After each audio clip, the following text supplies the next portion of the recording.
Kandidat hier, der schwarz-rot-goldene vertritt hier in diesem hochkarätigen Fahrerfeld. Liebe Leute, aus dem wunderschönen Wachtendonk hier in Westfalen. Liebe Leute, macht ein bisschen Stimmung hier für Mr. Tobias.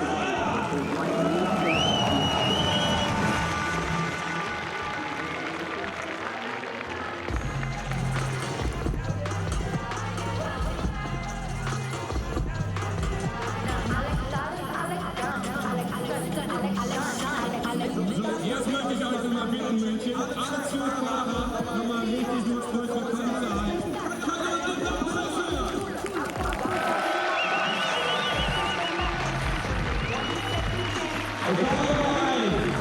Ich habe noch einen. Ein Fahrer, die ich noch nicht vorstellen. Einer von denen, der oben steht. Aber ich verspreche euch eins. Der nächste junge Mann hat eine riesen Zukunft im Leben später. Er ist 10 Jahre alt und er hat einer von uns. Herzlich willkommen in München! Wir fangen aber mal an, auf die Zimmermann!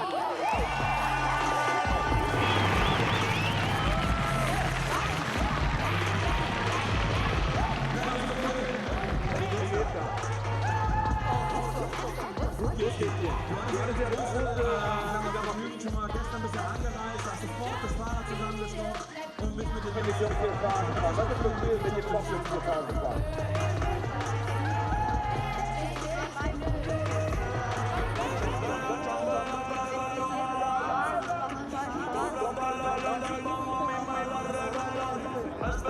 Apropos mega cool, die Jungs fanden sich gestern übrigens auch mega cool. Nachdem sie gesehen haben und mal kennengelernt haben, wer was so das weggezaubert hat. Ich könnte mir vorstellen, dass Fußball Publikum möchte mal eine kleine Kopfprobe dafür sehen. Aber ich denke, wo wir mal fahren lassen.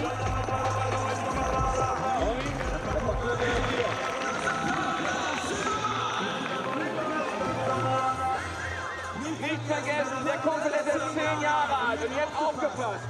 Meinst du, das hat das nicht gemacht? Ich habe das auch nicht gemacht, als ich 10 war. Wenn euch was gefällt, lasst es ihn hören!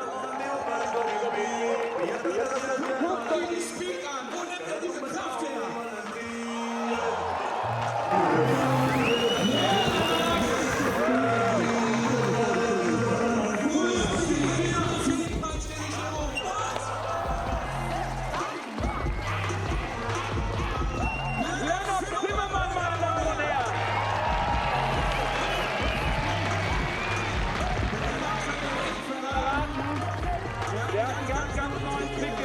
Shoutout an andere unserer Judges, Renat Grosic. Renat hat hier einen Trick beigebracht. Was ist das für ein Trick? Ein Backflip Barspin. Also, ich habe ihn festgehalten. Er macht den Backflip, hat er uns schon gezeigt. Aber mitten in den Backflip schmeißt er den Lenker, einmal kommt 360 Grad hoch und fängt ihn dabei. Die Frage noch ist, wer möchte ihn sehen? Ich glaube, die Frage ist,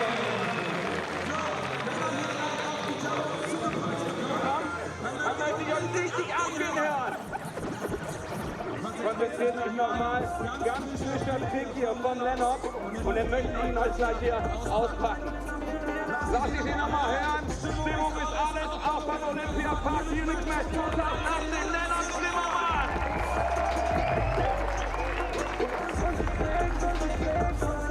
Full speed, Augen auf. Do it.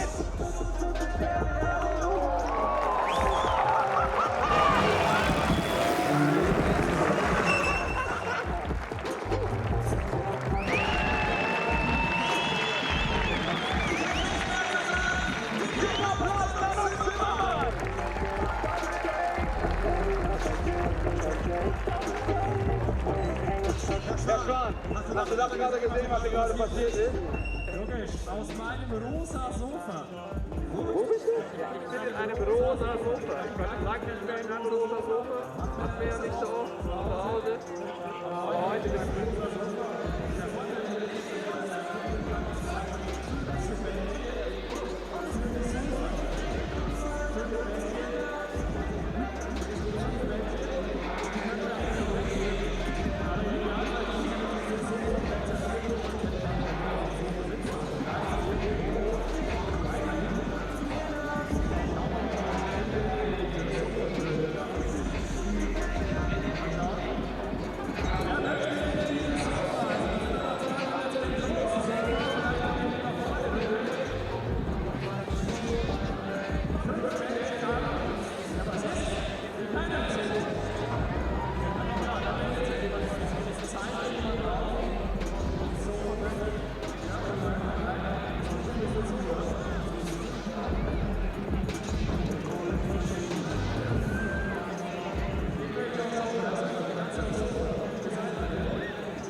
25 km/h schnell. Deswegen in einer großen Rolle. Ja, genau, das Ding mit der einen großen Rolle in der Mitte. Und die Kante hat so geht da rein aus.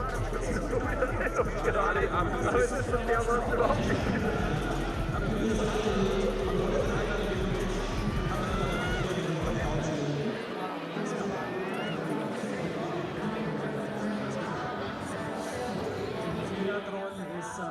Breakdance und Streetdance und Alarm, dann haben wir die Festspiele, da gibt es kostenlose Konzerte den ganzen Tag, Foodtrucks rauf und runter, unten kann man Stand-Up paddeln, man kann Yoga ausprobieren, da wie das hier gemacht haben. Ja, ich teste ja was. Yoga wäre was für mich jetzt gerade. Ich möchte also nicht einigen fest das falsch sein, weil die Aufregung steigt bei mir ganz schön. Ja, bei mir auch. Und wir haben vor allem noch was vorbereitet, nämlich die Genießt, der junge Mann, das kann auch hier ganz kurz mal den Kurs getestet. Das zeigen wir euch. Genießt, testet den Kurs. Hi, I'm Daniel Dares from Caracas, Venezuela, 33 years old, pro BMX rider, and I'm here in Munich to show you the Munich match course. One of my favorite features of this park is able to jump from this ramp to that ramp, because it opens possibilities both ways. If you are right-handed, if you're left-handed, it's got to be probably one of the main features for this park. One of the scary gaps of this course is got to be this quarter-to-quarter channel gap. It's about 16 feet, and if you don't go fast, you will die.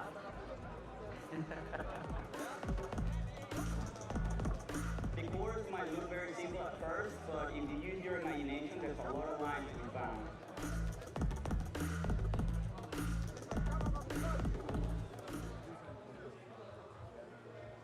So, da haben wir uns jetzt kennengelernt. Da können wir jetzt mal kommen. Und das Schöne daran ist, was Daniel gerade nochmal gesagt hat, es sieht halt immer so aus in so einem Park, den hat irgendjemand designt und so. Aber normalerweise geht es ja auch darum, insbesondere mit dem Skateboarden, aber auch beim Street BMX, das zu nutzen, was sich jeder Architekt irgendwann mal ausgedacht hat. Also meistens nicht mit dem Hintergedanken, dass irgendwann einer mit dem Skateboard oder mit dem BMX-Rad kommt. Und das ist das, was den Vorteil so interessant macht. Die Jungs werden hier sicherlich noch die eine oder andere Line sehen.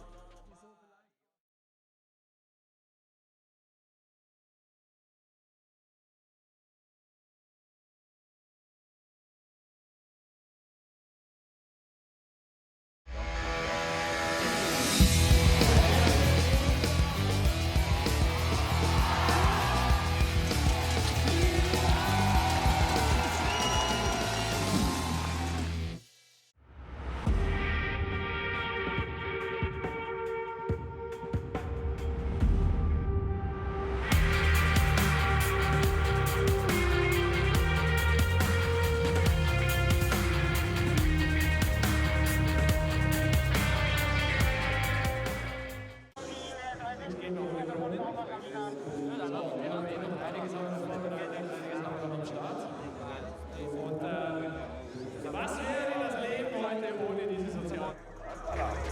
Ein bisschen warm hier. Wo ist denn eigentlich die Schattenschauer? Man kann es an diesen Buchstaben hier, also die ganze Gegend, doch mal wieder hinten. Ich sehe das, aber weiß nicht genau.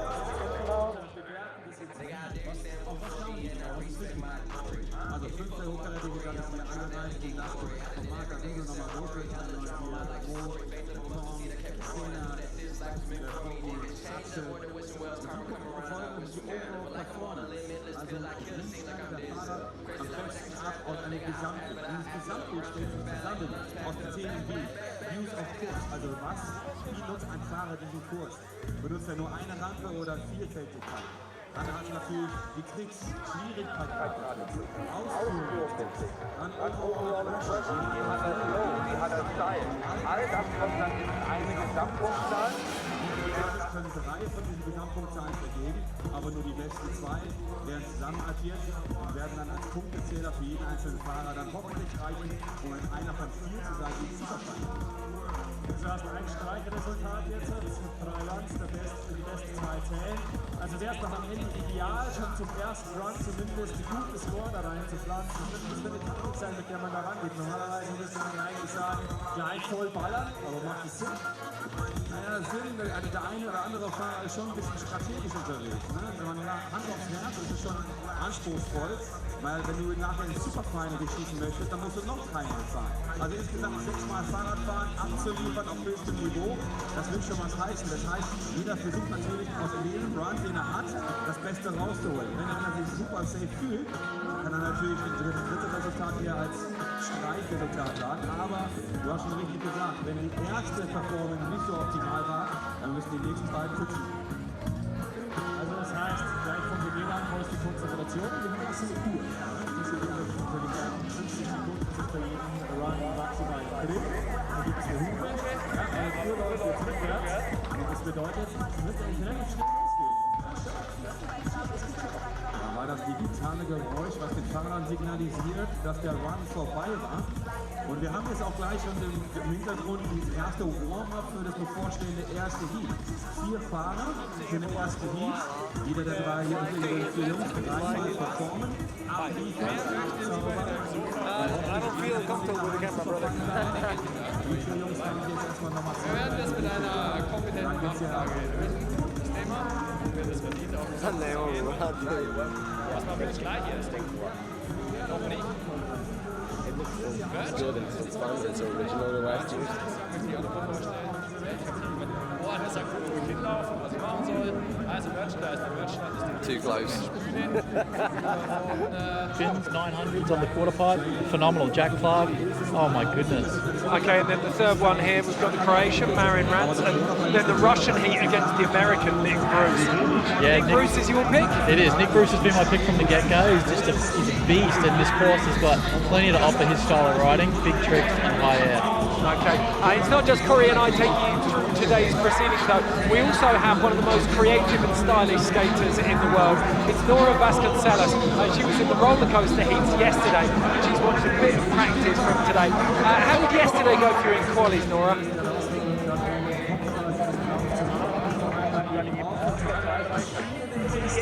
Dann auch abzuliefern, also ganz klar 19 Sekunden hinaus, sondern das sind auch alle kompetitiv und vor allem auch wahnsinnig nervös vor so einem Lauf. Mit vielen Lokalen, Thanks, Nora. I think you're being way too hard on yourself. I saw her tearing through that course yesterday. Now, the contest is ready to get underway. These are BMX Heats and Munich Mash. Let's check out the first heat. Okay, Corey, we just saw them briefly there. We've got Tobias Freikang, Tom van den Bogard, the guy that you saw on the course the other day, the Russian, Kostya Andreev, and Daniel Durs. We're going to kick off with Tobias Freikang. Oh my goodness, 23 years of age, ready to unleash on this course. Kid from Vachendonk. Hasn't done much in the last couple of years, results-wise, but he's put out a couple of really nice video parts. And here we go, he's going to get things going right now. Huge 360 tuck no-hander on that street spine. So, for you, how important is it to come out guns blazing here, and how much of it can they just work into slowly? Well, as you see, this the format for this event. They want to put in a safety run, I think, and like right there, showing not really any safety whatsoever. Yeah, they want to get a good run under the bag, and then focus on like whatever they've been working on, really. So he's flowing pretty well at this stage. He's been keeping his momentum flowing pretty well. We talked about it a little bit beforehand, but the Olympics are on the horizon and Park's going in. Are we seeing the riding change because of that? I mean, riding is definitely being suited to certain things and course builds, but I mean, all these guys bring so much different tricks, style to the course. And right there, that was a complete run, but I feel like it was a safety run for now, just to get one out, just to get one run out. So 3 runs each, and it's going to be the top 2 who go through to the 6-man super final. So, pretty gentle, and like you said, it wasn't like he was really making haste around the course, was it? There was nothing charging about it. I feel like just getting the blood flowing and warming up. He hit everything on the course, but I know he's got more in the bag. So I think that was his safety run, that he just wanted to get things on the board. see in the background there, the Red Bull roller coaster that's coming up after the BMX finals this evening. Right now though, Tobias Freigang is giving a little heads up to the sponsors on the helmet. I think he's pretty happy with that run, but I know he's got more to give, and so we'll be seeing him back for his next few runs. Okay, so German just waiting on his score. You can see Jack Clark in the background there. Definitely, I think for me, one of the most tech riders we're going to see on the course today. Oh, I love watching Jack ride. Just the tricks he brings and the style he brings. It's his own. It's all his own. Oh, here we go. TB. Tom van den Boogaard, the Dutchman from Ole Rixtel. He's on tall order. Baz Keep, the Red Bull BMX's phenomenal BMX phenomenal online videos. He's just got a whole bag of tricks. Let's see what Tom brings out here. Roasting that vert wall. Already you see the speed stepping up a level. That was huge. Inverted 1 foot tail backflip. That was beautiful. So much aggression in Tom's riding. Double tail whip up the step up, landing pretty smooth, keeping his run flowing here. But it's really hard to catch the transition in that, isn't it? It's quite a flat landing. A lot of the riders talked about the step up because it's deceiving. You can either come up short or overcook it. Oh my goodness, hope he's all right. That was a huge over rotate on the front flip. Early showing for the Scorpion. He is not scared to send it, old Tom. Oh look at goodness. He's up, he seems to be okay. I think that was Kosta Andreev down at the bottom there who got his mouth wide open. All the way over the handlebars. Look at that. That is incredible off axis, 1 foot tape to backflip. That was, I'll tell you what, one of the interesting parts about this format that we haven't focused on yet, it's the best 2 runs of 3. So there's a lot of pressure on every single one of these runs. That is exactly right. And if that's Tom's go at a safety run, I can only wait to see. I can only wait to see what he brings on his next few runs. That could have been a really punishing slam, but he was so sharp ducking his head into that. He did so well to protect himself on that kind of a fall. So it slots in second place, unsurprisingly, with that slam, but certainly the intentions are clear. He means business today. He'll just head out the back there, adjust his bars, and he's ready to come back out again, firing. Okay.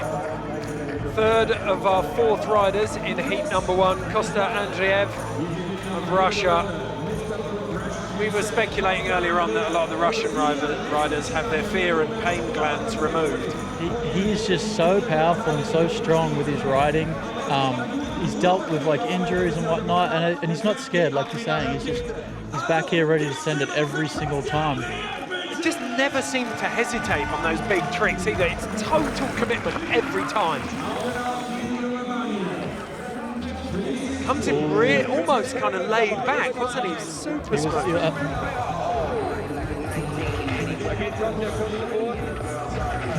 That was a pretty heavy fall. Yeah, big slam, hanging up. Early in the run. I think on the street spine too, he's looking for a 3-whip, and he looked like he was going for a no-hander. So he's starting off strong. Okay. Sometimes, that's what happens when you're going for like that, trying to push that safety run a little too much.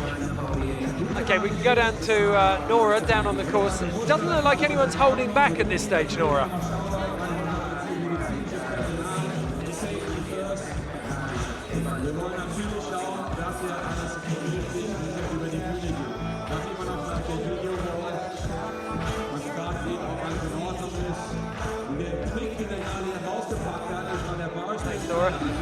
It looked like he'd gone in really... When I saw him go in, I was expecting a couple more cranks, something a bit more aggressive, but he went in really smooth. Yeah, it's deceiving because they're starting on like that. It's a 7 foot, 8 foot quarter, so they're dropping in, and they are actually going quite a bit of speed into that street spine. And I know he's going to be back. He wanted to do a lot more, so... Yeah, well, as we said, the pain and fear glands have been removed, and he was up smiling, and there's a slight limp there, but I guarantee you he'll be back on the bike for second run. And next up is arguably the most seasoned competitor in BMX Park. No doubt about it. Durs has been around, and he's no stranger to this podium, and he knows what it takes.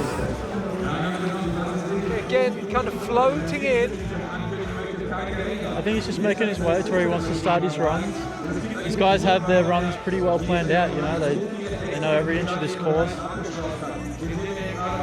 So the Venezuelan from Caracas, when he was 16, his folks moved to Buenos Aires. He'd already got a bike, but he was introduced to a much richer BMX culture there, and that made the difference for him. And then out of nowhere, he appeared in the States, didn't he, in 2006. And when he did, he took people's minds, blew people's minds. His riding was just, it had its own personal style, especially on the street spine and the double curving spine. He brought his own like 3-whip versions to it, and he impressed a lot of people. I remember that time around 2006 that his runs used to go viral. They were so different to anything anyone was doing at that time.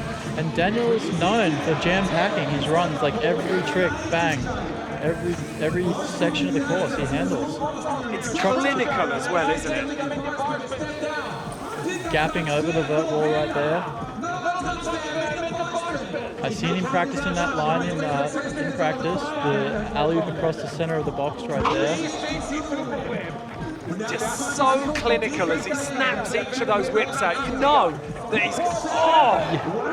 And Daniel this is kind of Daniel on cruise control right now. This is how professional he is, and he knows exactly what he needs to do. He's got a long day of riding ahead of him. He's got to pace himself. Super final could be on the cards for Daniel. Well, he's up against the spring chickens at 33. He's positively ancient in this field. But he's absolutely, we said it at the beginning, he's milked that run for all of the points it was worth. Nora, what's the atmosphere down there?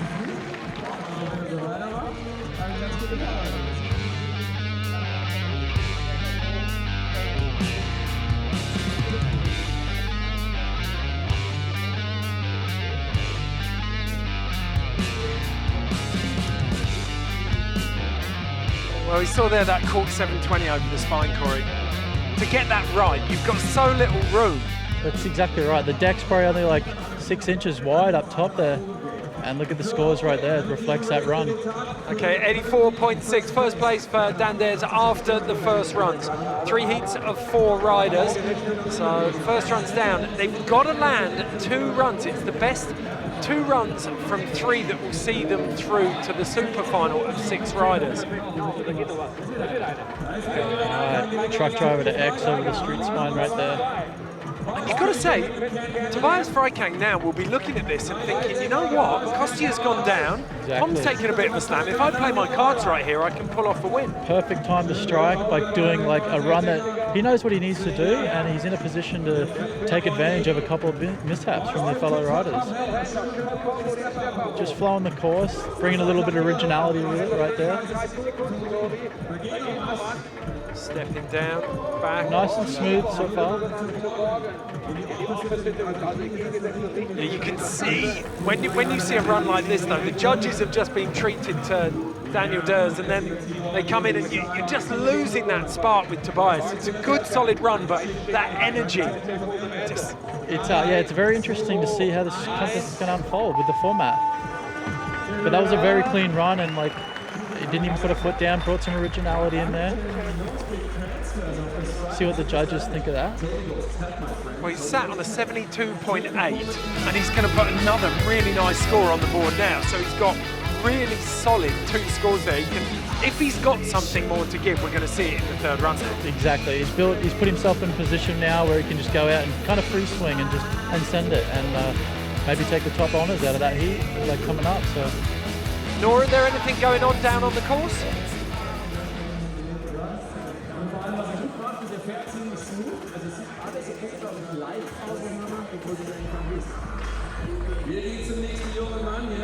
Okay, Tom van den Bogard, we saw him go over the handlebars on that front flip landing. Hey, that was a hefty get off, but I'm glad to see he's okay and back out there.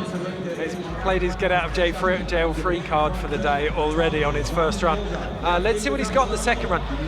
He got 63.4 with that fall on the front flip, which is only just, it's kind of 9 points off the back of Tobias Freikang. So you've got to think if he lands this, it's got to be an 80-pointer. It's just the aggression Tom rides with. Look at the height he's getting out of the vert wall right there.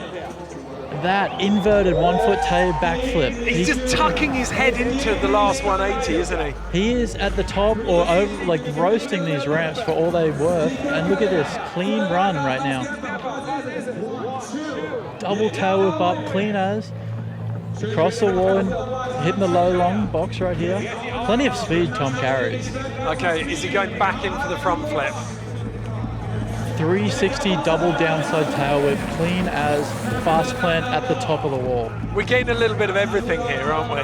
Tom is flowing. This is how I pictured he wanted his first run to go. So that is a complete pull from Tom right there. I'm stoked for him. Third run is only going to be fireworks. He's a little bit gun-shy on the front flip with good reason. But yeah, a good solid run there.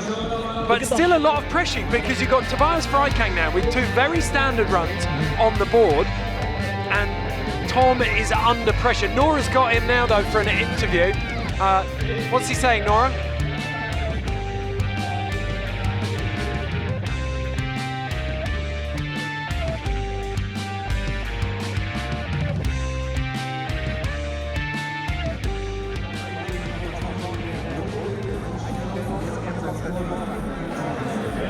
Okay, so scores in for Tom van den Boogaard, 83.4. So really good news for him. He's just eclipsed by 1.6 points Tobias Freikang on the leaderboard. So he's got a lot of freedom for that third run.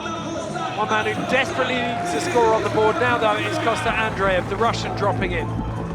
And there he goes. He went for the same trick. He did get the hands off, but still holding it together right there. This is the run he wanted. Superman seat grab to tail whip. Impressive and original. Costa, one of the 3 riders who's been at the vanguard of Russian BMX, really exploding onto the international scene over the last 5 years. Oh, 360 transfer from the step up to the box landing. No, we haven't seen that yet. Originality is counting on the scoreline here too. He's got so much pop in his riding as well, isn't he? He's springing between each of the obstacles. He's a powerful Russian and he's got some serious hardware tricks to just throw down. Definitely shaking off that first run slam. Wow, right there. Foot jam to no hander. Bit of tech. So the Russian manages to bank his second run, and he's got a platform now to put some pressure on both Freikang and van den Boogaard in that third and final run. Starts off there, 360 down whip. Right there, bus driver backflip. Keeps his hand on the handlebar the whole way around. Some like to spin the bars real quick. He's in control of that bar the whole way around. What's worth pointing out as well is that he's riding brakeless, and we're doing a lot like those front wheel tricks that we saw, like the last one there, just that toe jam to bar spin in. Yeah, completely. When you're brakeless, you are completely relying on the feel of your wheels, the angle you're landing, and there's no room for error. There really isn't. So brakeless brings a whole nother hard level to what he's doing. Okay, so standings at the moment, you can see van den Boogaard up top and then Tobias Freikang. We're still waiting. I know we've got the second score in for Kosta Andreev there, 85.8. So another solid run from Kostia. That puts a lot of jeopardy on the third run for him. Right now, though, one man who's sitting pretty on an 84.6 with 2 runs still to go is Daniel Ders. He's looking pretty relaxed out there. He's no stranger to the position he's in right now. Well, he's 12 years deep at the top of his game. He acts as a mentor for most of these riders now. His bag of tricks is so deep, but the one thing about Daniel is he's so consistent at it. Under any kind of pressure situation, you can guarantee that Daniel will pull off what he needs to do. Flowing well right here. One thing that works in his favour is that 37,000 public BMX skate park that he's built in Exactly. Carolina. His own training facility, and he invites everybody there. It's not like this is his private place for him just to progress. He's got all his friends there, and look at the result of it. His riding is phenomenal and consistent. He's just not slowing down, is he? It's not, and that's the thing from 2010 where maybe his podium dominance started to slow down. He hasn't gone backwards at all. It's just that everyone else caught up. Exactly. No, that was a full pull from Daniel right there. yet again, you know, I still feel like he's pretty reserved with that one. I've seen Daniel and what he can do, and right there I feel like his third run is just going to be, I think he would like to take the top spot, so pretty reserved I feel. That's his signature move right there. Flip, invert, table. I get the feeling that it's like he's cooking a nice risotto. He's just gently turning the heat up here. What do you think, Nora?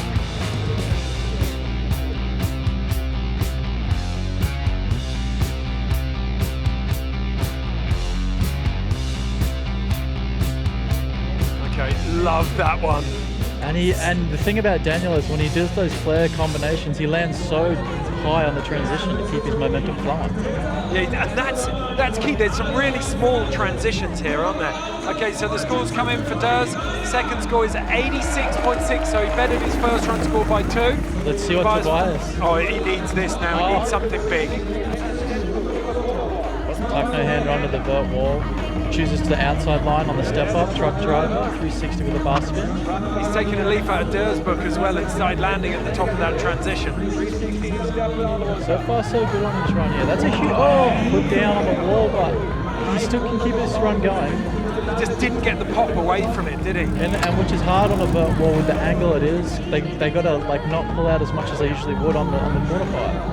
So he's keeping things going here, but I feel like he's lost a bit of his momentum. I see him shaking his head. Yeah, he might. I think there's that sense that he. Oh! Backflip fakie. Going for the flip fakie to round it out. He's having a good time out there, you can tell that. He's enjoyed riding in front of his home crowd, but fundamentally outgunned by 3 big riders who are now going to go toe-to-toe. This is going to get very, very hot now. The heats are stacked. With the talent that is here from Munich MASH, it's unbelievable. Just to put 4 guys here and have to judge these guys, I'm glad we're up here, Ed. We haven't got any shortage of talent in the judging box though. Senna Grosek, Axel Jürgens, Tom Clark, Igor Vukadinovic, Moritz Nussbaumann and Tom Creasy, all very experienced picking apart the details of BMX runs, and they're going to need all of that experience now. Tom van den Boogaard currently sat in second place behind Dares on a 146.8. Fell on his first run on a front flip, so we know if he can shove down another big 80-pointer, he got an 83.4 for the last one, then he could step up. Without a doubt. TV right here, he's got everything it takes to take this top spot in this heat. So yeah, recovering from a pretty heavy fall, so let's see what Tom throws out here. I always love seeing someone smile on the way in. I just love the height. Look at the height he's getting out of that vert wall. 360 triple downside tail whip. He took the opposite approach to Durs there. There's the front flip. No over rotate this time. He's still smiling and cranking around the course. It's unbelievable, Tom.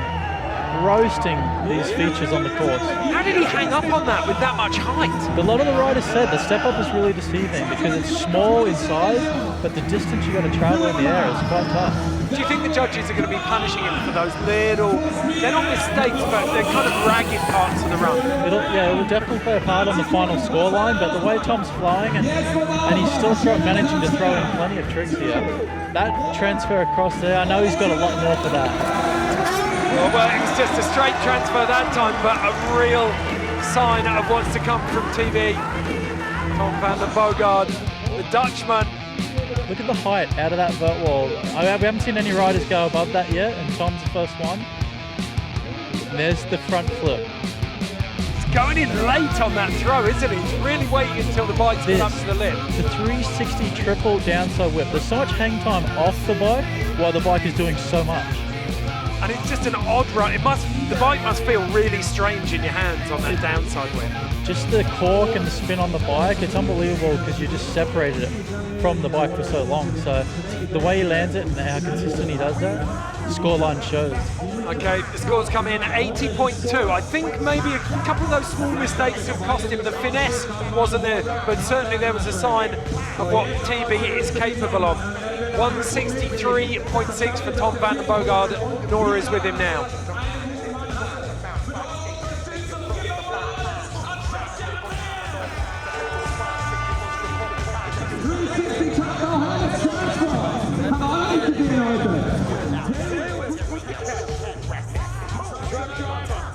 Okay, so there's the leaderboard as it stands, 163.6. Costa Andreev is going to need a big run. He's got one good score, an 85.8 to build on.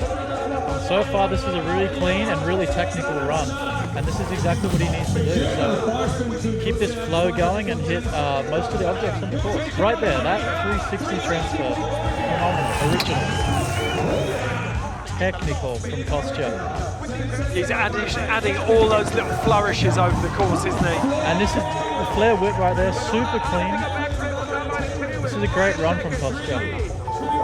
Really compact. Held that down, so nervous times now. Costa Andreev looking for a big 80-pointer that is going to send him into that second spot, maybe even first. Tom van den Boogaard. Right. Really good runs there. It'd be a shame if it's just those little mistakes that Van den Boogaard made that cost him. But with the talent that's here, those are the little mistakes that's going to separate the boys. Like, they're all so talented, but it's about that one, those perfect runs. We talk about it in subjective sports. It's literally giving the judges an excuse. If you give them a reason to mark you down, it's like manna for them because their job's so hard. So the moment there's a mistake, they're like, oh, I've got an excuse. Exactly, and like I said, the talent that's here, it's just those tiny little hang-ups. That's going to be the difference. Okay, so waiting on that score for Costa Andreev. No such worries for Daniel Ders though. Ders on 171.2, comfortably in first place. Costa Andreev though moves up into first place, but Daniel Ders is the last man to drop, so he's guaranteed second place behind the Russian. Disappointment though for TB. And I feel like just as Daniel was dropping in, the scores are being announced too, and I seen him up there like mentally prepping this run for tricks like that. 720 cork, no hander. Daniel is just so consistent, and this is him, like, just like you say, just turning up the heat a little bit. 360 tuck, no hander. There is his signature flare invert. Smooth run right now from Daniel. 10 seconds to go.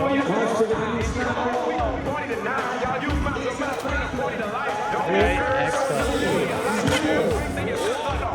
Uncharacteristically, that run looked like it lost a little bit of momentum towards the end. I think with the scores already announced before he dropped in and the position he knew he was in, I know he's holding back. Daniel, he's ready for the super final is what I think. Okay. Look at it, 720 cork, no hander, full extension, catching the landing on the box. Right there, he's no foot cans, late 360 tail whip. It's the law of diminishing returns, isn't it? You don't want to show the judges your best tricks too many times. So save those for the super final, let them bank points when it matters. That's exactly right. I mean, it's always nice to have some kind of little surprise for the judges. But with the talent, like I said, these guys can't really afford to hold back. So I don't know. My pedigree for judging certainly isn't there. Daniel Ders improves on that third run score, 88.8, and takes back that top spot just ahead of Costa Andreev. Tom van den Boogaard, a really valiant performance for him, but only good enough for third place. And then the local lad, Tobias Freigang, in fourth place. That is a hell of a way to start a contest, Corey. Mate, that is one stacked heat, and that was some phenomenal BMX, but there's so much more to come as well. With other heats, with that much talent, we're in for a good day. Quick break, we'll be back with Heat 2.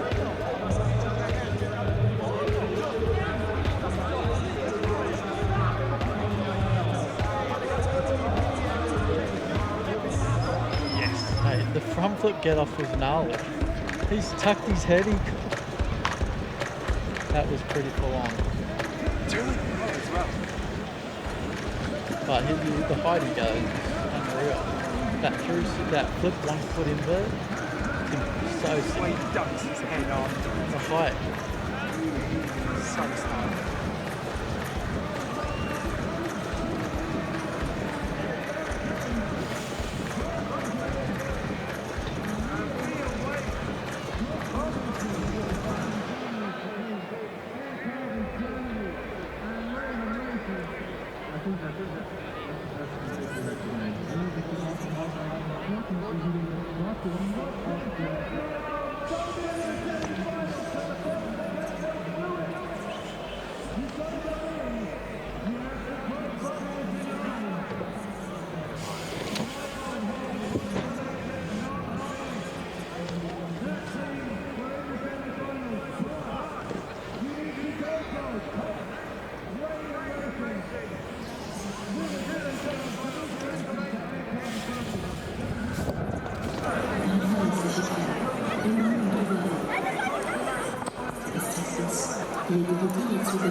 Welcome back to Munich MASH here for the BMX Park Finals. We're here with Corey Bowen. Corey, we've just seen Heat 1 go down and it did disappoint. No, not at all, mate. We've seen the names that were here for the event and they did not let us down. So much progression and so much consistency from all of them. A couple of scary get-ups too. Okay, this is Heat 2 and we've already dubbed this the Heat of Death. There is so much talent there and really different styles of riders as well. I've seen Jack Clark ride a bunch and Brendan, fellow Australian. Those two guys in particular for me, are just such a different style of riding, so it's going to be great to see them battle each other. Yeah, you've got that kind of really technical riding from Jack Clark and then just the guns blazing big technical stuff from Lucas. Exactly, the cork nines and the quarter pipes and things like that. I mean, Jack's technical as well, but let's not forget Daniel and James. Both those guys hold their own. Yeah, and for me, if you look on paper, certainly Lucas seems he's really got his mojo going at the moment. He's had some big wins and he's looking really comfortable and confident. Oh, Brendan is no stranger to like sending it at events. He'll take either first or last. And today, I just can't wait to see what he brings here because he's already seen Heat 1 and he's kind of got a score line figured out. So we'll see what he brings. Okay, no shortage of talent, no shortage of big scores being banked. So that benchmark has been set by Daniel Des, Costa Andrieff and Tom van den Boogaard in the first heat. First rider in though, he had a really difficult 2017. The Dutchman, Daniel Weddermeyer, difficult shoulder injury. He was off the bike between 2016 and 17 and then he came back and broke his jaw. Really, really difficult year for him, but he's come back this year and he's desperate to make an impression. And yeah, he looks super focused right now. He's had a rough go of things, but super focused. He's going to bring it all today. Carrying plenty of speed. Look at this. That transfer right there is huge. We haven't seen that today either. That was beautiful. But this is what you talked about in the pre-show when you see a lot of riders trying to settle down early. But he's thrown the cat amongst the pigeons. And he wall tapped above the vert wall as well. He's done a few things already that we haven't seen. So Daniel bringing his own flair here. Wall slap on the vert box. Yeah, you call that a wall slap. Do you think, I mean, it could turn into a sub box later, couldn't it? And there is a deck up on top there too, but that's Daniel's the first guy to hit it and do a few things in this run. So hopefully the score, nose bonk 360 up the step up. Wow. Brilliant sense of energy. That is how you open a heat. Daniel, I'm so happy for him right there. He looked pretty excited too, but that was like a full fall. Well, it came out with so much aggression. Right here, wall tap above the vert wall. I don't even know if that fence is solid enough to handle that, but he doesn't seem to bother him whatsoever. Huge 360 no-hander on the box. So much height. Fast plant at the very top. Well, we saw Dares doing that and Van den Boogaard in the first heat. Neither of them were that high. Huge alley-oop flare, traveling backwards off the quarter pipe onto the vert wall. Another huge flare, catching transition, keeping his run flowing. In terms of the energy, this is, for me, that was like a slap in the face for the judges. It was like, wake up, I'm here. That was a way to start your heat if I've ever seen one. Okay, so watch those first scores coming in from Weddermeyer. 82 flat for that one, and now drop in with the Welshman, James Jones. When I was out on the course yesterday with the boys and I was watching James ride, I was immediately impressed with like the height that he carries and like the aggression. So I can't wait to see what he's going to do here. Yeah, he doesn't do things by halves. One of the Adrenaline Alley alumni out of Corby. He moved from Swansea up to Corby so that he could ride that park. Starting off his run on the huge flare bar spin. 360 double bar spin to late no-hander. This is what I was talking about. He's coming out holding nothing back, just the height. Again, it feels like we've gone up a grade in energy for this heat. Yeah, James is flowing all over this course with plenty of height. 360 tail whip to late no-hander. He seems to be so confident with those late no-handers, he can do it at the blink of an eye. It's an interesting part of... Whoa! Couldn't quite quite hold that. That was tech, but towards the end of his run, and it's been a solid run from James. Going for the tail whip foot jam right there. So technical, those tricks. So it's really impressive to see him do it at the end of his run. What's fascinating when you start watching this, you were talking about the late no-handers. It's that Olympic carrot that we've talked about. Tokyo is coming up for this discipline, and people are working out how to score more points, aren't they? Exactly, with Olympics being a focus. There's a format set, and these guys know what they need to do. So they're out here and they're practicing these runs religiously. So like tricks like that, it's just to see them do it so consistently is so impressive. Okay, next in Jack Clark, in from Benfleet in Essex. Yes, Jack. He's got that wiry frame, but the things he can do on a bike are pure magic. And Jack does things with great style too. So like alley with that down whip just catches perfect transition on all of his tricks.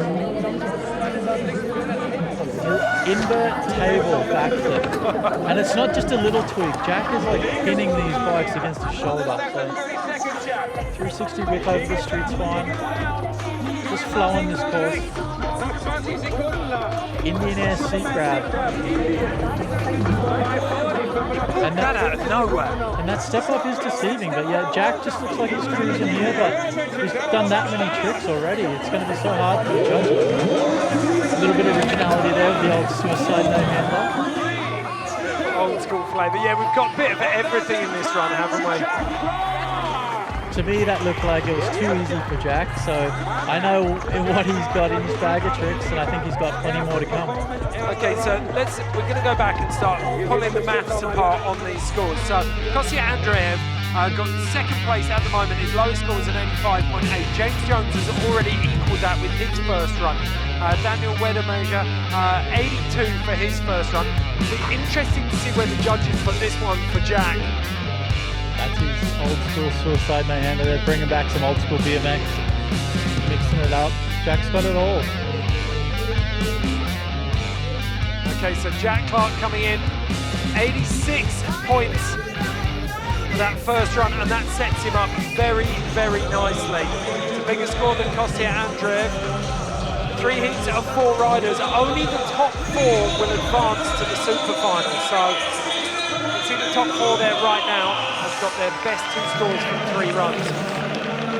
Brandon Lupos, 4th rider in the second heat to drop in for his first run.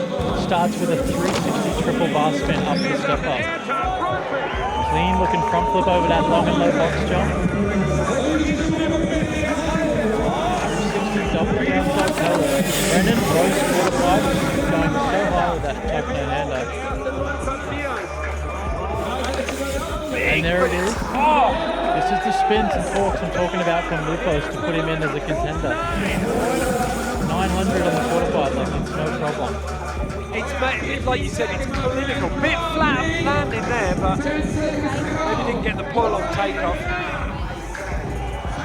Hanging up on the transfer a little bit there, but no one has slip transferred over that box section yet. That came out in FMX a few years ago, that kind of quarter-to-quarter transfer, and he almost did the same thing. It's a bit of an egg roll. It's almost like you're pulling back, but you have to like relax the trouble sideways. And look at him starting with his run right there. 660 triple bar spin. That seems to be a popular move on the low and long box jump, the old front flip. Low and fast, I suppose it suits the front flip. Look at the height Brennan's got right there. 360 double tail whip. And the catch as well. It was right on the ball of his foot on the pedal. I mean, it was millimetre perfect. And that's another thing that the judges look at. When you see these slow-mos, when you want to focus on their feet going to the pedals, like catching pedals. Some people don't.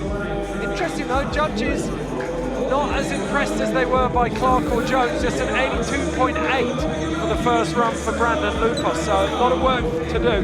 4 clean runs first out of the gates though, so the pressure really starting to build in this second heat. Daniel Weddermeasure drops in. He came with some serious defense in his first run, so let's see if he carries it. Starting again with that wall tap over the vert wall. That transfer it's so deceiving on the camera view, but the distance traveled is so far, 20 plus feet. he just ice picked that back wall over the goal.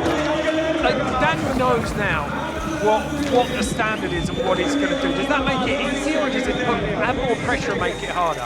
Well, the rate this run's going for Daniel, I don't think it's put any pressure on him, but he really wants to put a nail on the coffin here and just show the boys what he's got. Put some pressure on them. He's got to find a minimum of 4 more points out of this run at this stage. This run is looking really good so far. He's so intense with his riding and ending there with a flare invert. That was a fantastic run. Okay, let's see if the judges agree with you. Oh, second run. So if you've just joined us, this is Munich Mash BMX Park Finals. We've got 12 riders in 3 heats. Only the top 4 will go through the super final. And the way they're qualifying, there are 3 runs and it's the best 2 that count. So they need consistency here. And that's exactly what we're seeing, Corey. There's Daniel hitting the wall slap on that feature on the backside of the course. Yep. And Jack Jones is in next, but Nora is down with Brandon Lupos now.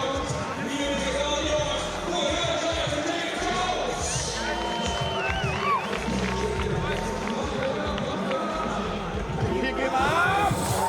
Oh yeah! Dicker Bars will clear. Get down with you. No-hander. Speed! 360 tail with double flip. Okay, Lupos with a bit of work to do. Oh no! Going down hard on his shoulder right there out of that disaster stall. Yeah, Jack Jones had his fair share of injuries. He's a big, powerful rider, but broke his elbow a few years ago, and that elbow dislocates fairly regularly now. We'll bring you any news on James Jones as soon as we have it. We can take a look back through the scores at this point though, because there's so much going on. This format means that the riders have got to ride really intelligently. That's correct. Like with the coming out and doing a mediocre first run, sure, that's a lot of guys' game plan, but the way things are stacking up and the scores that are getting given, there's no time to hold back anymore. It's now or never. But let's take a look at this. So Daniel Ders at the moment in first place. 2 best scores are an 86.6 and an 88.8. We've already got Jack Clark is on an 86. I think we got James Jones up on his feet again now, judging by that crowd reaction. Jack Clark though, 86. I mean, he's in a position to really start challenging Daniel Ders, but Brandon Lupos, that 82.2, he needs 2 massive runs now. Like you say, there's no saving anything for the final. That's exactly right. There's no, and here's Jack, and he's not going to hold anything back on this run, I feel. Okay, so Jack Clark, great platform to build on with that 86 score. He needs a big run now, though, to overhaul Daniel Ders at the top of the standings. Starting off similar to his first run, but he's up the ante a little bit. Alley-oop onto the vert wall. 360 the tabletop. Perfect extension on that one too. 360 toboggan, nice and nose dip, coming in smooth.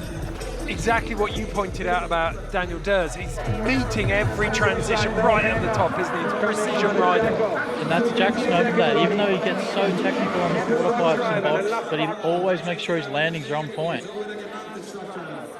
Like we said before, there's no excuses for the judges. So far, this is picture perfect. That was technical, and he came in nice. Oh, almost losing the bars right there, but recovering with a smile.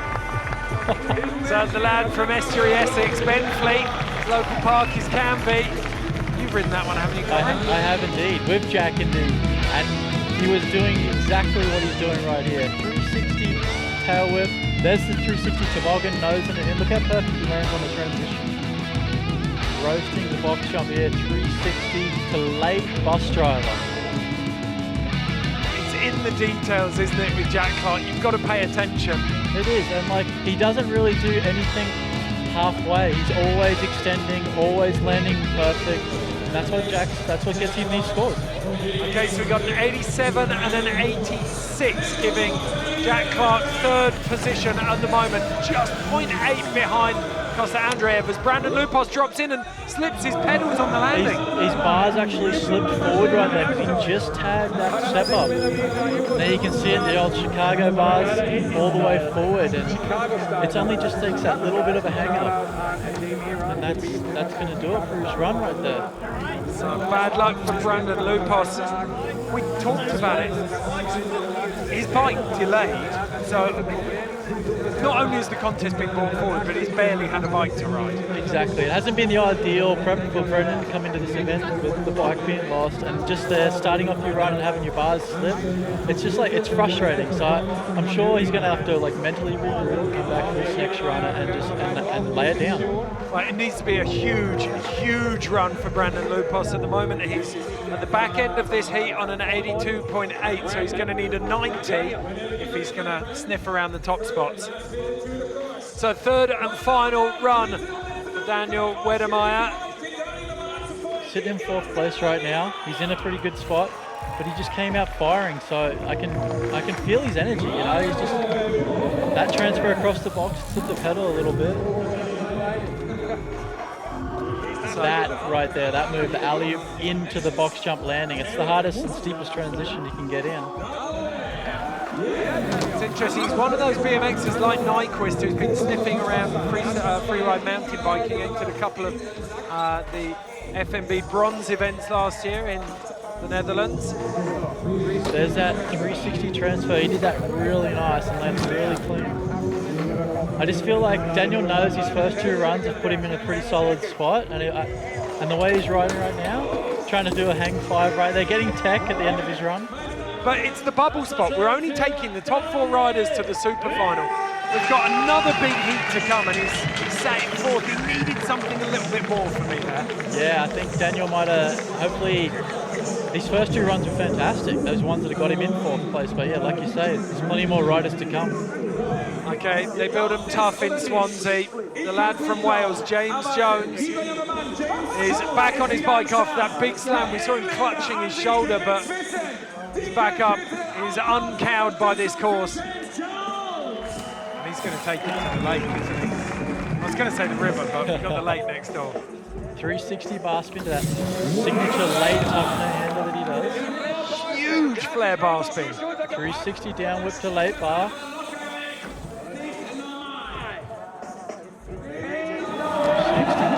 Up the step up, a lot of people were hanging up on it.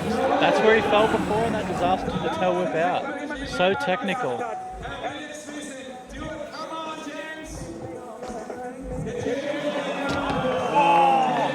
Landing low right there, but he was going for that late no-hander again.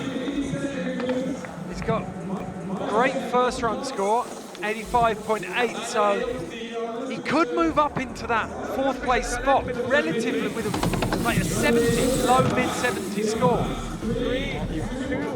Finishing this run with the tech 360 foot jam over the street spine. Okay, Nora is down with Brandon Lupos now, finding out about that broken bike.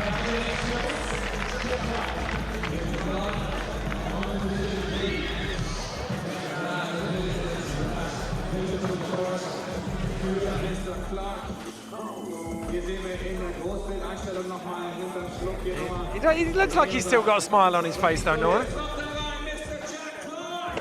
Okay, Jack Jones is in, penultimate rider in this second heat. And he'll want to step it up just a little bit. He's in third place at the moment, but he'll want a little bit more daylight between himself and that bubble spot of fourth.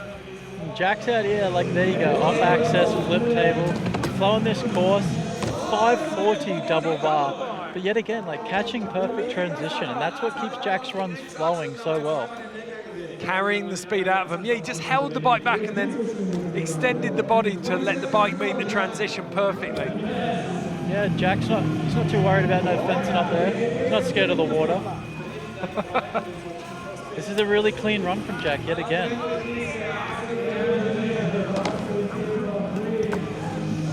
Jack's sitting in third, and like that barrel roll there, like signature little moves that Jack throws down, and that's all clean runs from Jack today. That shows just how consistent he is, doesn't it? So looking at this, you want to see him in the finals, but that's far from assured with the amount of talent we've got here. So at the moment, Daniel Dares in first with 175.4. Costa Andreev, the 173.8. Still waiting for that score to come in for Jack Clark while we set off Brandon Lupos. Okay, and that's where his bars slipped the last time, so he's got the strong holding it together. Front flip, the long and low box jump. Plenty of height under the vert wall from Brendan. Scores come in for Jack Clark, 88.8, and he does move into first place ahead of Daniel Dares. So now James Jones in the bubble spot, and a lot of work for Brandon Lupos to do. But with tricks like that, the cork 9 on the quarter pipe, that's what he's needing to do right now. Wow, Brendan. Where did that come from? Talk about rotation with no speed. Just conjured that out of thin air. Yeah, and Brendan's probably had the least amount of practice on the course or bike time. The foot down came milliseconds before the buzzer then. Oh my goodness, to be a judge.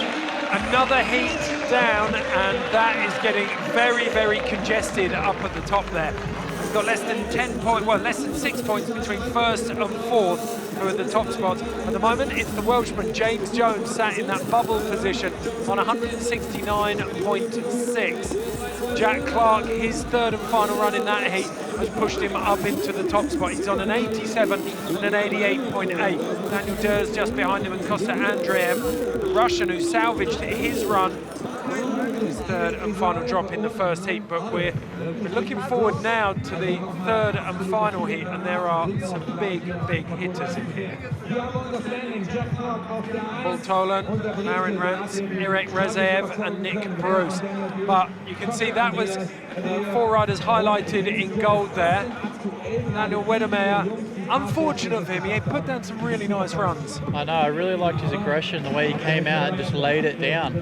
But yet again, this field is so stacked. So it's, all these scores right there, they're not separated by much. The riding is phenomenal.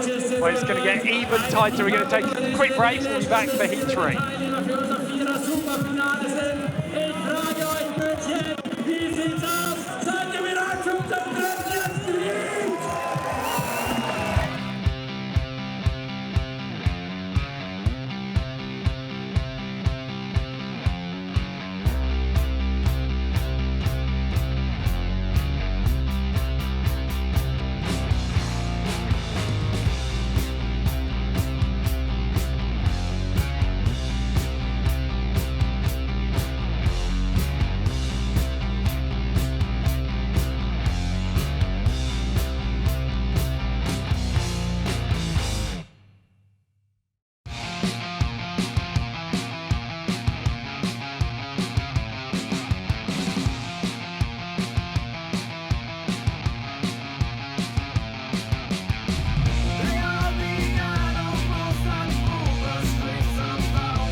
Welcome back into the Olympic Park here in Munich, where the sun has come out, and it's not just us and the temperature that's heating up. This BMX contest is starting to really make its stride. We've had 2 heats, third and final heat is coming in.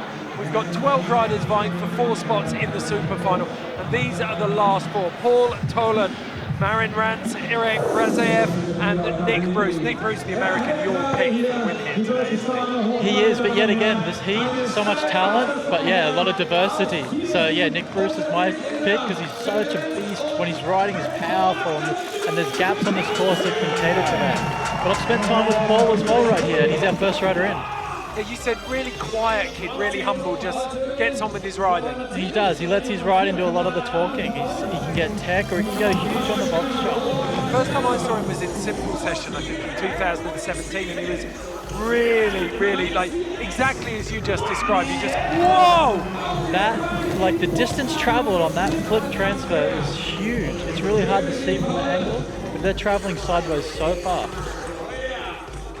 So Paul Tolan lighting up this third heat, first runs. Flare up the top there, coming into this nice little fast plan on the step down. I like that. Original. It was so lazy, wasn't it, the style? But he's also keeping his speed and his flow towards his run happening, so not a bad entry for Paul. Well, that 1 foot slip, like we said before, judges are looking for an exclusive, but Tolan looking pretty stoked on that run. Next in, Marin Rans. Interesting fact about Marin, he learned a 900 last year, and it was taught to him by none other than Senard Grosik, first man to land a bike flip and one of the judges here. So that's right. All eyes are on him right now, Marin, and especially the eyes of Senard up in the judging tower. He's going to want to see the 9, isn't he? Not only is there pressure on him to compete in this heat, but yeah, Senard's up there. He's expecting the 9. Okay, so just to give you a point of reference, Paul Tolan on a 75 there, it's straight 80s or very high 70s that are going to see you into the top 4. So a lot of work for Tolan to do there. 360 double tail, landing a little low there, so it took his momentum away. But he's 360 triple bar spin. That's one way to get your momentum flow back. Again, double truck driver over the street spine.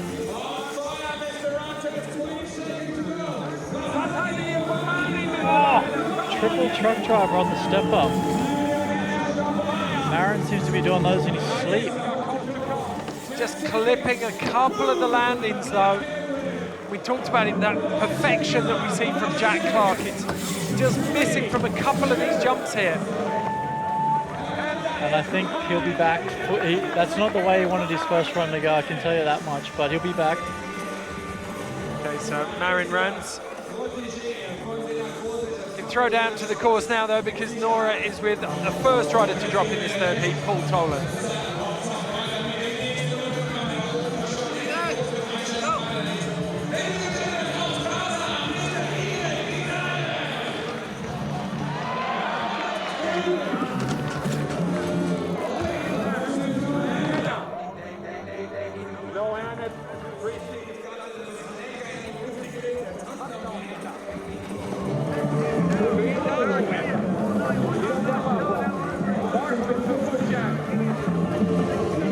Tolan with a bit of work to do, but right now it's Irek Rezev.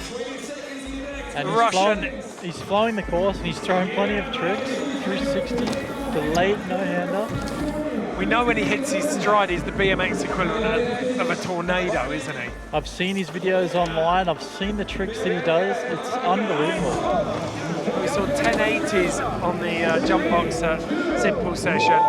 He's got whips that make the cat o' nine tails blush. So that was a great run, but I still feel he held back like a lot of the riders are doing in that first drop-in. Well, exactly. I think you said it at the start. You want to see, you need that rangefinder, you need a good platform score to build on. You can't risk it. It's almost like it's incentivizing holding back a tiny bit on at least the first run. Well, here's my boy Nick Bruce. His riding is so powerful, and the height that he goes and the tricks that he does, it's just, he's a huge man, and he's on the spike, and when he's so graceful. Yeah, you said he wears it really lightly. Huge cork 720 to start things off over the box jump. Invert table 360, and that bike was put on his shoulder. Again, you can see him meeting every single one of the landings perfectly. And Nick has been so consistent on the contest scene, and I feel like he's just on the verge of getting a big win sooner or later with runs like this. It's like watching ice cream melt all over the course, isn't it? He's so smooth. Perfect run so far from Nick. Huge downside tail whip onto the vert wall, landing nice and high. Straight into a flip tail whip. But again, he's immaculate. Yeah, exactly. He's landing perfect transition. Whew, sitting on the back seat for that one, but he rode out of it. A little bit of rodeo to finish, but that was a very, very good run. And I think he's backed up your call there. That's my boy Nick right there, and he's still, there's some in the reserve tank, no doubt about it. Okay, we can go down to the course now. Nora's with Irek Raziev.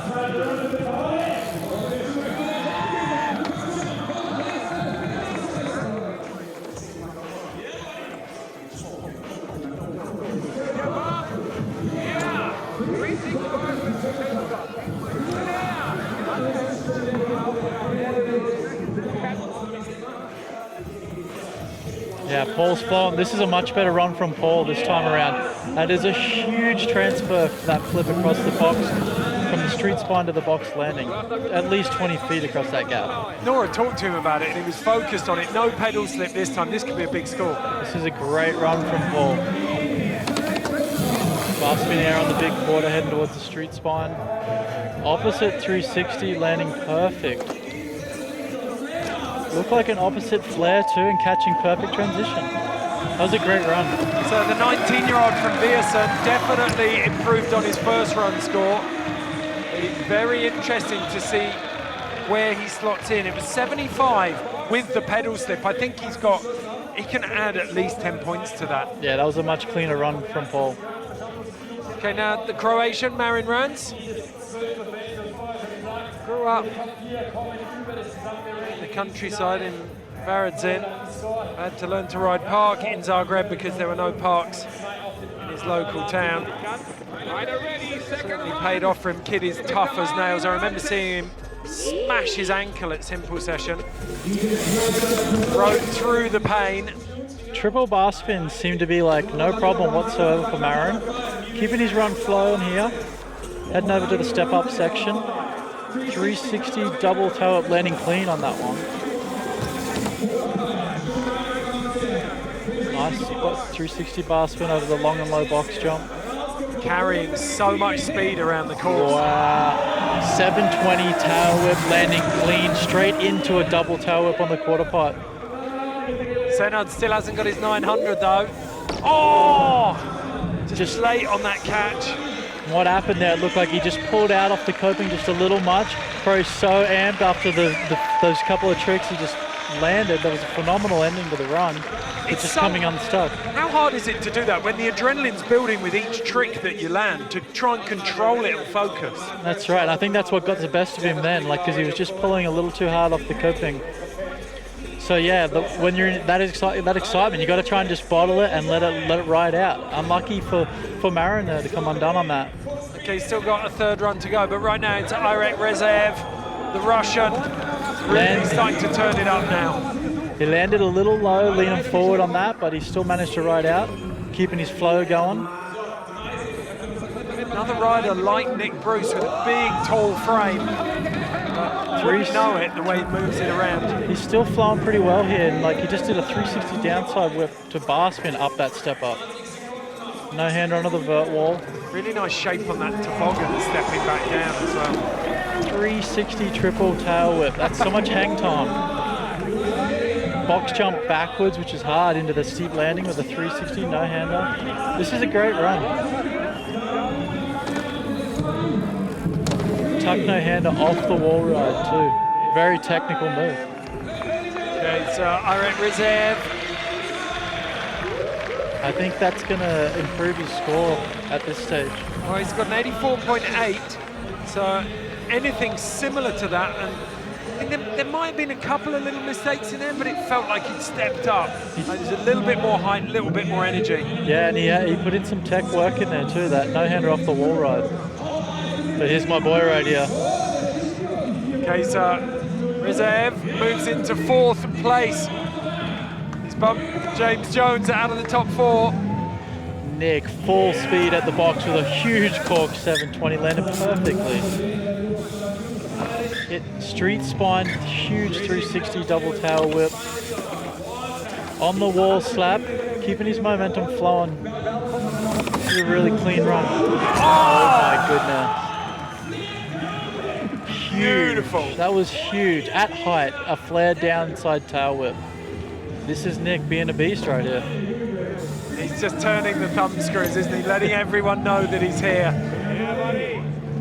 This is a great run from Nick. 10 seconds to go. Huge no-hander onto the vert wall. So sat on an 83.8. He needs this one. That was ridiculous. A flip double tail whip as clean as you like. Finishing off with a flare on the street spine. That was a phenomenal run. That's my boy Nick. That was my prediction from the get-go. Okay, Corey Bowen's starting to get pretty excited up here. Nora, what's it like down there? I'd love to. I'd love to hear from Nick.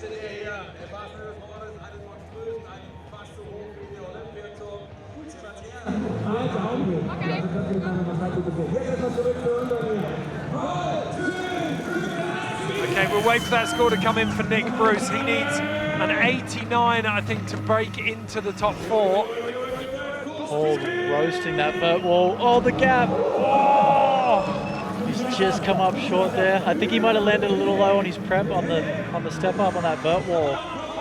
Okay, we've got a straight toe-to-toe street fight between Nick Bruce and Irek Rezaev at the moment. Nick Bruce is 0.2 of a point ahead of Irek Rezaev, and he's bumped him into 5th place. So, oh, Tolan still flowing here. That was an opposite flare, opposite direction, which is so hard to do. It's like writing with your left hand. Exactly, everything spinning your opposite direction, trying to land, and like it's just unnatural for your body. It's like your body clock, your body muscle memory, everything. So it's really impressive to see opposite stuff. The left hand analogy works, but you also need some risk, don't you? It's like writing with your left hand while being chased by a tiger wearing snake suit. That is exactly, that's one way to wrap it up. Okay, so Paul Tolan, couple of mistakes in those runs for him, and unfortunately it means that he's not going to be vying for those top 4 spots. But we're now in with Marin Rantz. He has got an 84.8. The bubble score is 173.2. So if we can see a very high 80s or a 90 out of Marin Rantz, he could be in with a chance of that top 4 spot. This is a great run with him right now. Starting off with a 360 double tail transfer of that box, that was huge. It feels like he's found another gear completely to those first 2 runs though. He's looking for a certain kind of score, and this is the run, this is the one he wants to put together right now. It's looking great. 720. Okay, keep your composure, Marin. This is a front flip over the long low box. Oh! Just under-rotated a hair, and with no brakes like we talked about. This is like that position he landed. You can't save yourself. You have to be perfect. You can see Andy Zeiss there, one of the voices of BMX, is emceeing this contest live. First man out there to go and see Marin Rantz. Looked like quite a nasty slam, that one, Nora.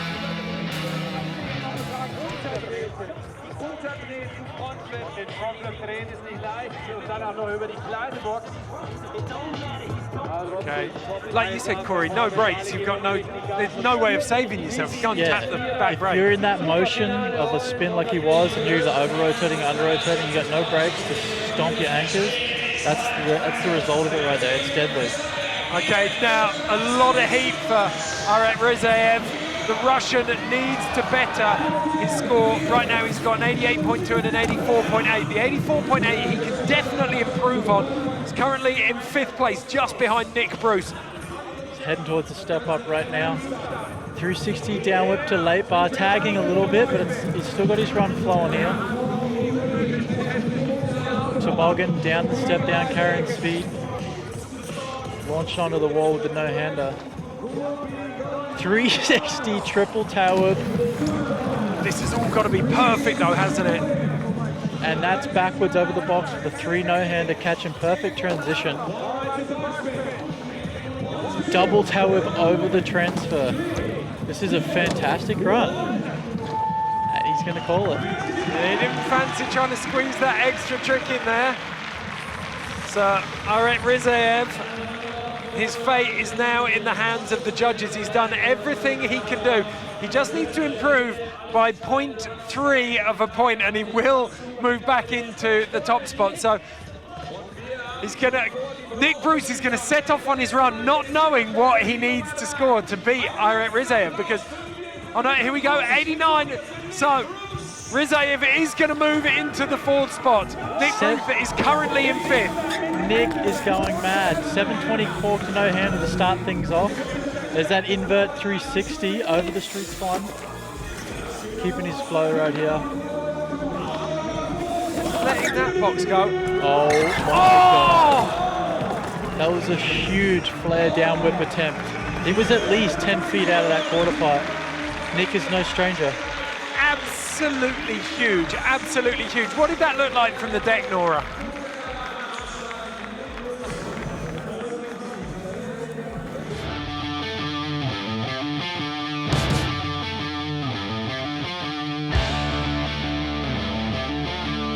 Yeah, it's a testament to just how high the standard of riding is that Nick Bruce was forced into pulling that out in qualifying. That's the beast side of things I'm talking about when I'm talking about Nick's riding. Charging at 8-foot quarter like that, and he was at least 10 feet out, going for what it would have been like a ginormous flare downside tailwhip. It's unbelievable, that opposite flare, the bike doesn't want to spin that way. Exactly, that's what we've seen there. Kind of under-rotated a little bit. It left him wait and late for that landing, so... Okay, these are confirmation of the results after the 3 heats. Irek Rizaev in first, Jack Clark in second, Daniel Ders in third, Costa Andreev in fourth. Nick Bruce just out. And then we've got Vedemeyer, Bogard, Tolan and Freigang who didn't make it. We're going to take a quick break and then we'll be back with the super final.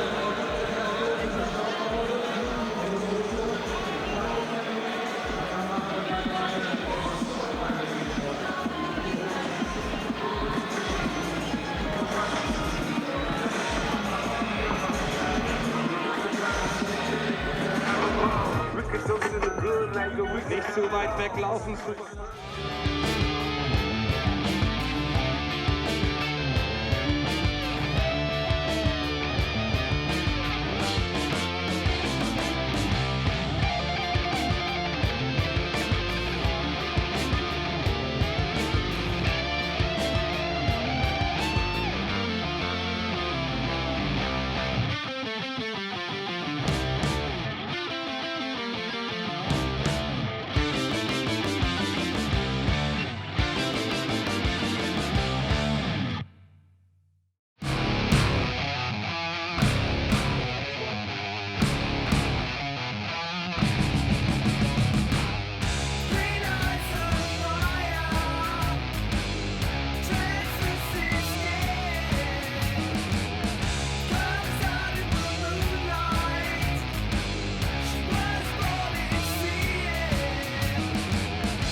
Welcome back to Munich Mash. We have had 3 heats and we're now at the BMX Park Finals. We've cut 12 riders down to 4. I'm here with Corey Bowen. Corey, incredible standard of riding. The thing we've got to talk about, the 2 Russians, Costa Andreev and Irek Rizaev, absolutely smashing the heats. I tell you what, yeah, both the Russians, not like we spoke about, not scared of putting it out there and just going for it. And both of them, great results from those heats.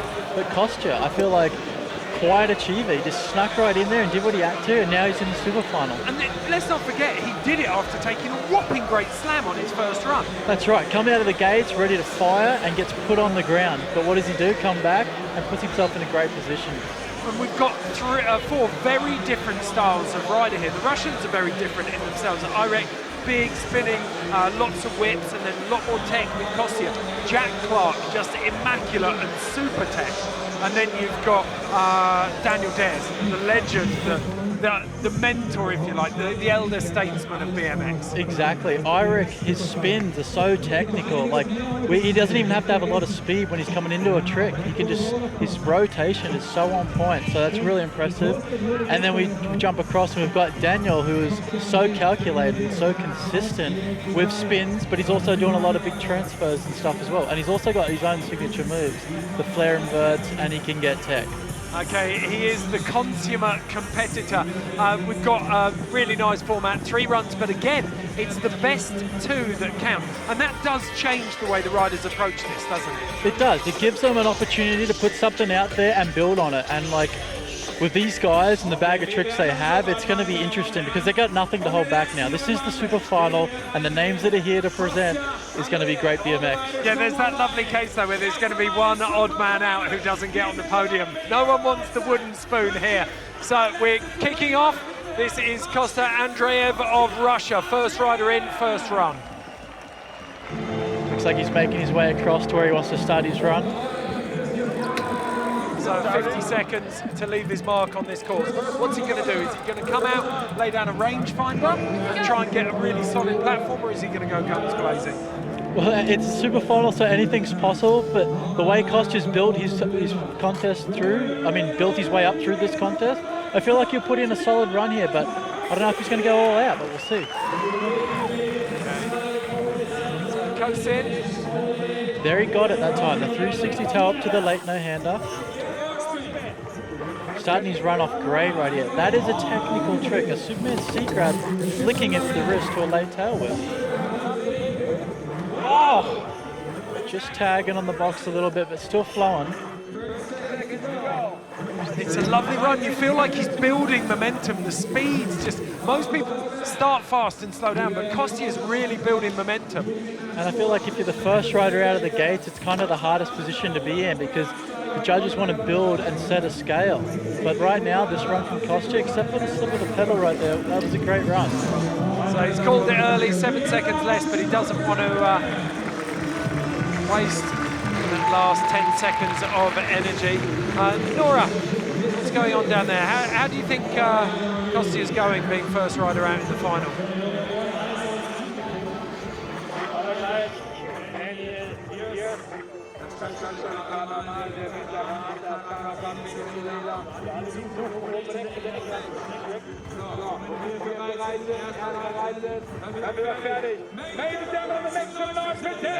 The pressure is undoubtedly building, but if anyone can handle it, it's this man, Daniel Ders, the Venezuelan, lives in North Carolina, has a huge public park there, which he, as you said earlier, Corey, shares with anyone and everyone who's passing by. He sure does. Daniel, he's been in this position a million times before. He's going to come out firing just like that, a 360 double toe up the step up. He looked like he was whisking eggs. That happened so fast. And a truck driver down the step up into a huge no-hander is building his speed for this and corks 720 over the box, landed perfectly. Okay, he's whisked the eggs. We're looking for some double cream and some strawberries, and then we got ourselves a pavlova.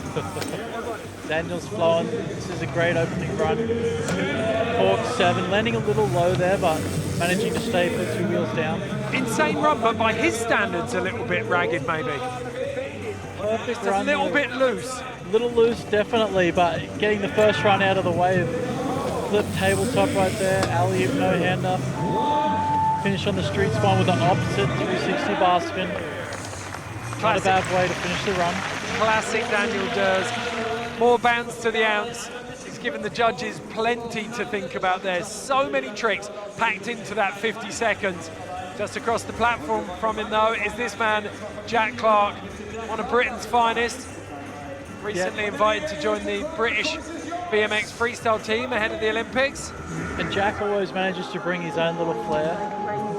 He's always got something unique to bring to a course. Yet again, like I've mentioned it many times, Jack is a perfectionist at landing on the transition like that, keeping his run flowing. He's got that unique gift of making everything look so easy as well, hasn't he? Even massive tricks like that, and he's just relaxed and so confident in them. Jack is so consistent and so dialed. 360 up, little tag on the box on the step up. The first time we've seen it, you saw the speed that the back wheel was brought in on that flare to match the transition. This is a great run from Jack. What's he got on the box right now? A slow and lazy looking downside 360. Scores come in for Dan Ders, 89.2, you can see. First run. So, big benchmark there from Daniel Ders. Jack Clark with a very solid run though. All of these riders, remember it's 3 runs, but it's not best run counts, it's best 2 runs count.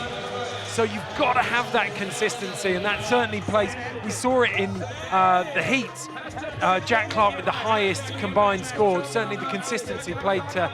And look at that score from Jack right there. 92, highest score we've seen so far today. Irek Rizaev of Russia dropping in. Huge flip, tail whip to late no-hander. Are you kidding me? This is one way to start your run. This is the super final, and Irek knows exactly what he needs to do. Hitting the step up there with a 360 down whip to late bar. So technical. So, Irek knows that he needs a strong score here. He didn't get that luxury in the heat. Oh, goodness. 360 triple tail whip. Stomped the landing. It just didn't look like he had enough time for that. Double tail whip on the transfer to the box landing. He fits so much in on that run. It's like, it's really hard to digest at the moment. There was a lot done there from Irek, so it'll be interesting to see what that score. That's what we're getting to, isn't it? It's not just about having massive tricks. It's having back-to-back massive tricks for 50 seconds. Exactly. Like, there's no dead spots in any of these runs anymore. And this is like the super final, so the guys don't want to hold anything back now, especially after if a couple of guys have done their first runs. It's all or never right now. Okay, I'm going to put you on the spot. Do you think that's do you think he's going to unseat Clark at the top? I don't know. Oh, and then I was going to say no, but there you go. Okay, just 4 points separating Irek Rizaev and Daniel Ders between first and third. The podium is only 4 points, and let's not forget it's combined scores that are going to do this. So when you put that out over 2 runs, it's a very small difference between first and third. It sure is, and it's not an easy job to be judging this. Here we go, Kostya with the alley-oop transfer over that. Tail whip to late table on the quarter pipe. He's definitely started this run with like some more intensity. Okay, cutting this field. 360 double tail to late no-hander. Again, we're seeing it. It's what we saw from James Jones and Marion Rance. Just those little flourishes that add points all over the run. Kostya carving. He chose to go that way to do that 360 transfer. He had a great run going. Interesting choice. Yeah, but he's just slipped a pedal on that transfer now. Carved out and broke up the flow of the run. And unfortunately, you've got to say that that's the end of the road for Kostya Andreev. When you need 2 runs, he's dropped 2 mistakes now. He knows, and he's out of touch. It would take nearly 100 pointer to put him back in touch with Ders, Clark and Rizaev.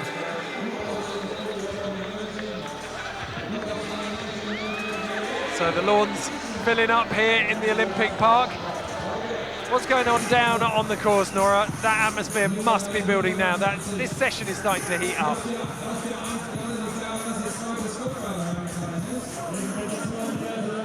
1,6-0. Es wird aber, so wie ich dieses Radarfeld hier einschätze. Okay, good to go. Daniel Ders, whenever you're ready. Daniel Ders dropping in. Whenever you're ready, Mr. Ders, run number 2. You had a chat with Dan Ders earlier on. What's his strategy? Did you ask him what he's thinking of doing in the finals?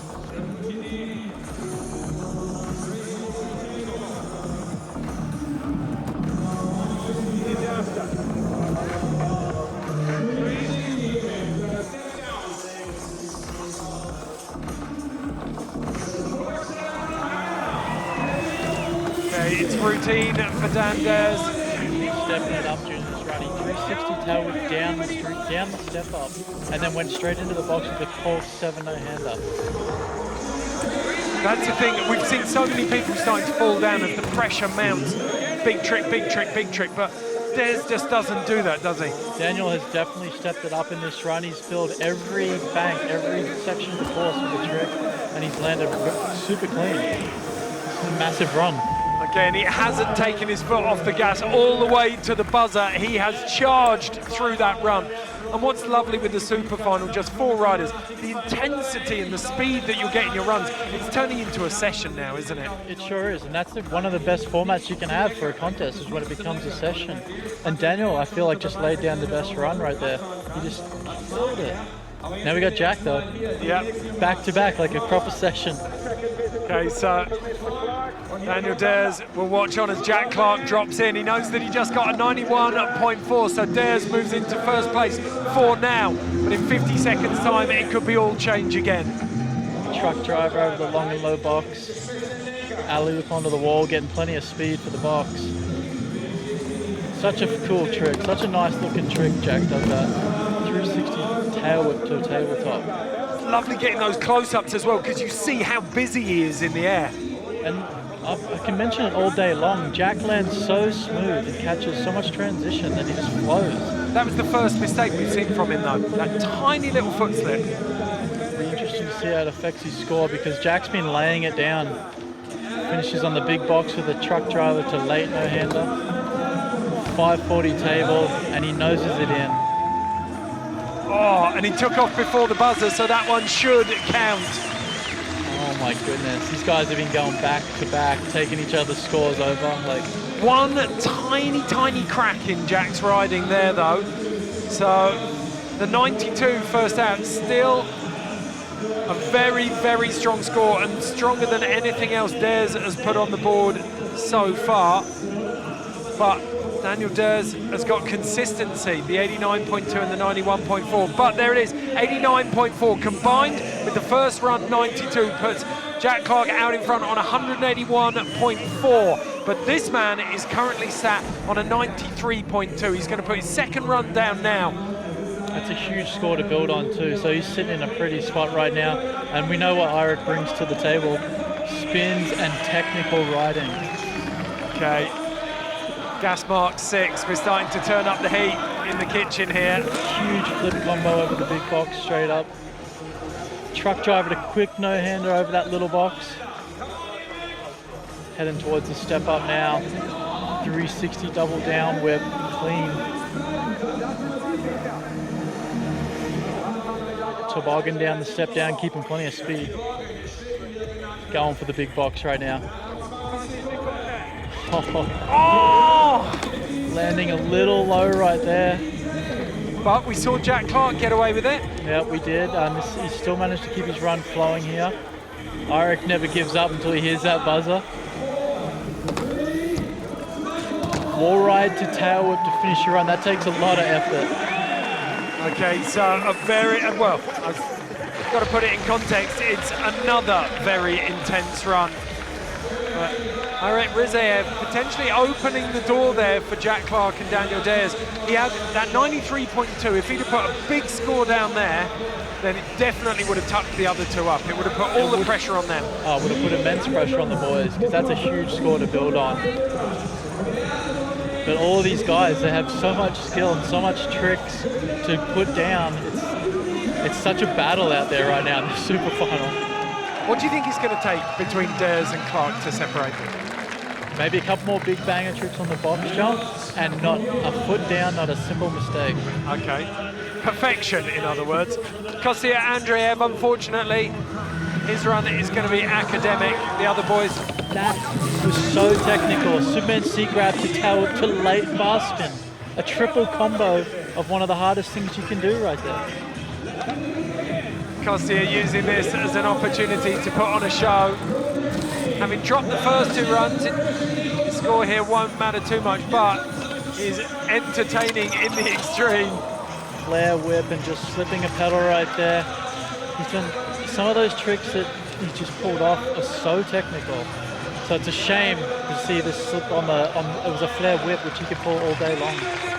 Well, we've seen it so many times and we've talked about it a lot. The idea that these days, those banger tricks, ones that you might have seen in a best trick contest 3 or 4 years ago, are now part of solid runs. And yet again, this is the format, the focus on the Olympics. It's bringing this type and this intense BMX to the forefront, and it's just like the tricks that are being done. It's unbelievable. You wouldn't think it's possible. Do you think, though, that's coming at the expense of creativity and style? Do you think that's coming at the expense of creativity and style? I feel like it is. It's like there's a piece of BMX that this is showcasing, and then there's a whole other side of BMX. So it's really interesting, but that's the Olympic side of BMX. And these guys know that's a format that they have to fulfill. So that's what they go out and do. Well, Daniel Dares, the most experienced BMX park rider in the world. 5 X Games gold medals, 4 Dew Tour overall BMX park titles. He knows better than anyone what it's going to take to win here. Daniel is no stranger. He's done that many contests and had such great results. He just knows what he has to do, and he's so confident with what he does. One of the most consistent guys out there. 360 double suicide bar spin. Tail whip to disaster, getting old school right there. That's the thing, when you get to Dan's age, then you've got a massive bag of tricks to draw on. Cork 720 can landing perfectly. Beautiful, he measured the rotation perfectly, didn't he? And like Daniel is, these courses, this box jump to the street spine, it's his ammo, you know. He goes out there and does this, like a front flip over the street spine, like that's Daniel's style. We've seen people struggling with front flips over that long and low box, like do it over the spine. Yeah, he manages to take away the travel distance, but still gets plenty of transition. So technical riding from Daniel, and he knows how to put together a run. Well, it's a testament to all of those years of experience that he can keep cranking up the energy over the course. He's done 6 runs now, 3 in the heat, 3 in the final, and each one has been different and improved on the last. Exactly, and that's what will put you on top of the podium. That's Daniel. He's so consistent and creative, and he just puts together the perfect recipe. Okay, currently got an 89.2 and a 91.4. Jack Clark wiping his mouth. Imagine it's a little bit dry at the moment. Those nerves are going to be kicking in, but I can't wait to see what Jack does with this run. Starting off with a 360 turn down. Maybe landed a little low and lost a tiny bit of speed there. 3 whip over the long and low box jump into the big box. Kind of nosing it in there, but he manages to ride out into a 540 double bar spin. Okay, so it is a 92.2 from Daniel Dares. That's enough for first place right now. Again, this toe-to-toe battle. The lead exchanging all the way through. So Jack Clark needs this one. He's got a great first run score of 92. Downside whip onto the wall, barrel roll over the box, tweaked back foot. Huge 540 table. Nose bonk to bar to fakie and gets the half cab. Well, that was the tiramisu of BMX. We got a little bit of everything. Sponge fingers, double cream, coffee, and a little bit of whiskey. Mate, we were treated right there from all the boys. Unbelievable. That was absolutely beautiful. I cannot wait to see the score coming on that one. I think he's upped his 89.4, but he's going to need another 92. This is going to be so tight. What's your call? Do you think he did it? I think he did it. I think he did. Oh, that was incredible riding. The quintessential park rider up against something in Daniel Dares, up against something way more technical in Jack Clark. Yeah, Jack's riding, I mean, they're both phenomenal riding. It's so hard to just pull them apart and really digest them, but Jack's technical, smooth. Daniel stepped it up each and every run. Judging is the hardest part, I'm telling you. Well, especially when you've got 2 completely different riders. The score has come in for Jack Clark. It's a 91, which gives him 83. He is 0.6 behind Daniel Dares. So the judges opting for that really crisp, clean park riding style of Daniel Dares. That's truly incredible. Phenomenal. But it's not done yet. We still have Irek Rizaev, the Russian. He sat on a 93.2, the highest score we've seen. So all the pressure on the last run for the Russian. Can he usurp Dares in the last run? Starting off with a huge flip, tail whip to late no-hander. 360 to no-hander over the long and low box. This is a great run. He knows what he has to do here. 360 downside to late bar spin, foot jam, flowing on this course. I like his little toboggan on the step down. It's beautiful touch, isn't it?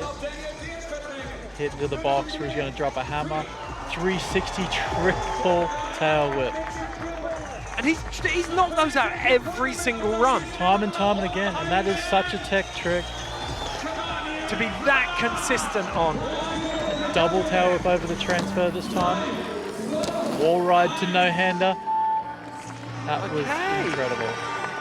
But it was very similar. I think almost, there wasn't a difference between that and the first run. So we've seen almost two exact repetition runs there.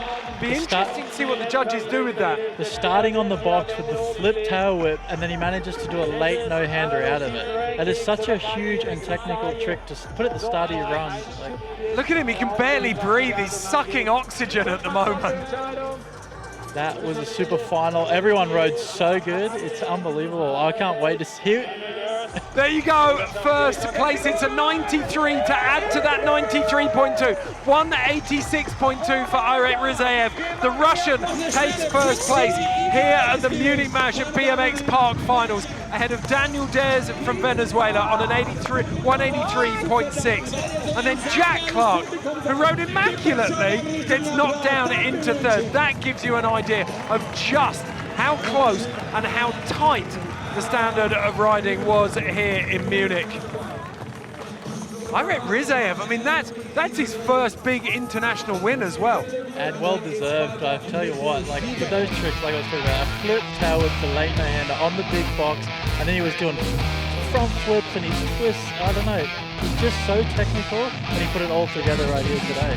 Yeah, and he didn't do it the easy way either. The heat, he took his third run, but then he qualified in first, and then he left it to the last minute here again as well. There it is, that triple tail whip 3. Just doing that again and again and again. Yeah, his whole run was full of tech tricks and also big burly ones, so well deserved, Irek, well deserved. So he took the Pannonian Challenge earlier this year, the Croatian BMX contest. He won that. He's backed that up with a win here at Munich Mash. It is, you get the feeling for Irek Rizaev, a real sense of momentum building. Yeah, 2018 is looking great for Irek, so hopefully keeps his momentum going. A few more events coming up, and I'm sure he's going to be on the podium no time. Okay, those are the confirmed standings. Nora is down with Irek right now, though.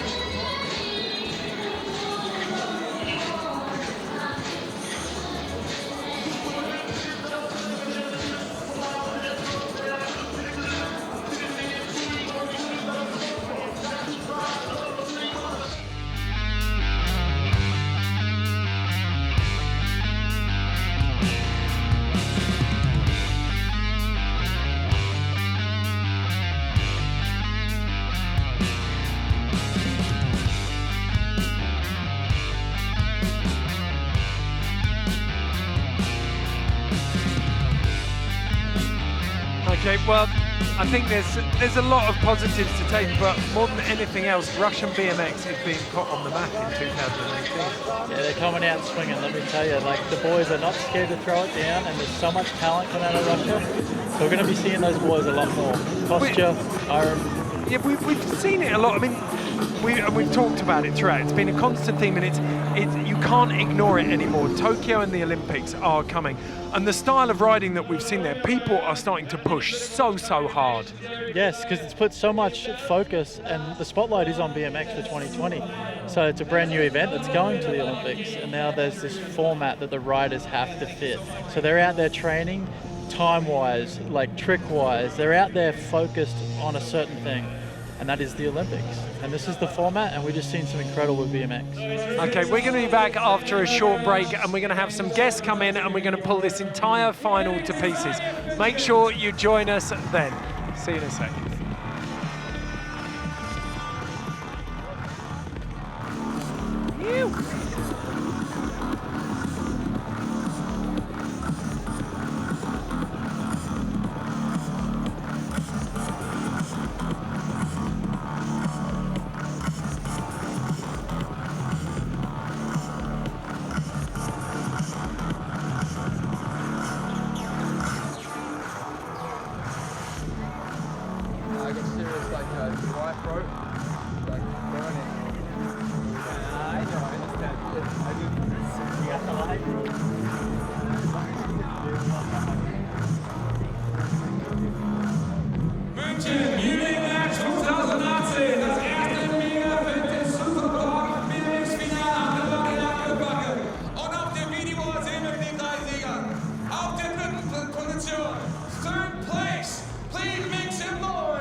second. The last two I got 4.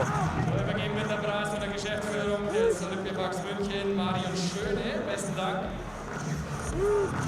Second place. Es war ein ganz, ganz knappes Ding. Er war am Superfund zeitweise auch in Führung. Second place, BMX 2018.